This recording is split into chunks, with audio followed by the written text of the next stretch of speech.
So Gabriel is again sent by God, but this time not to a priest or anyone of any significance, but to a young woman living in obscurity in Nazareth, to Mary. This is a theme we will see time and time again through the Christmas story.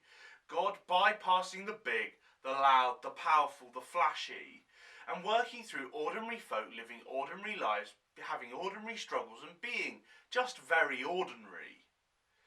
If God is glorious and majestic and a king, you might think he acts like our culture does. Basically hangs out with the accomplished, the high, the mighty, the great. But for John's parents, he chooses an older, childless couple. When he wants kings to visit, he bypasses Herod and brings in some obscure fellas from another nation, from faraway lands.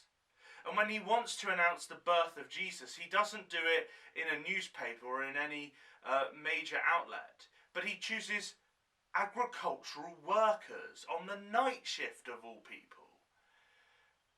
And when it comes to the mother of the Son of God, he goes to a young woman no one has ever heard of, and we don't exactly know why, but we do know she's different.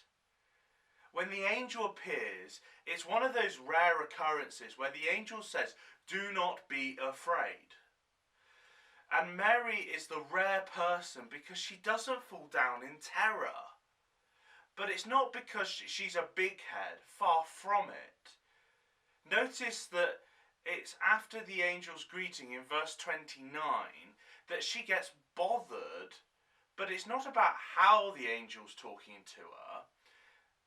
It says this: "The angel went to her and said, 'Greetings, you who are highly favoured, the Lord is with you.' Mary was greatly troubled at his words and wondered what kind of greeting this might be." I wonder if her question was, why would an angel be talking to someone like me so extravagantly, just so wonderfully?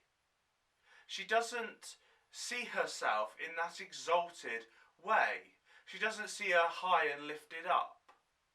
In other words, she's very humble. If we take all this together, then Christmas has a powerful message for us.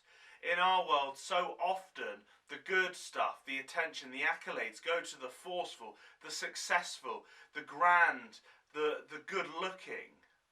And the rest of us can feel left in the shadows, left out of the picture. But God, the greatest of all, sees beyond all of that. Mary will go on to say in the poem known as the Magnificat later on in the story, "For he has been mindful of the humble state of his servant."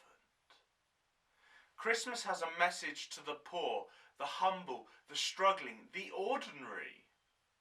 God's eyes are upon you. He has something good for you. In fact, it's the best thing he could give you. And that's Jesus, the baby we see in the manger. 15 sleeps until Christmas. Blah!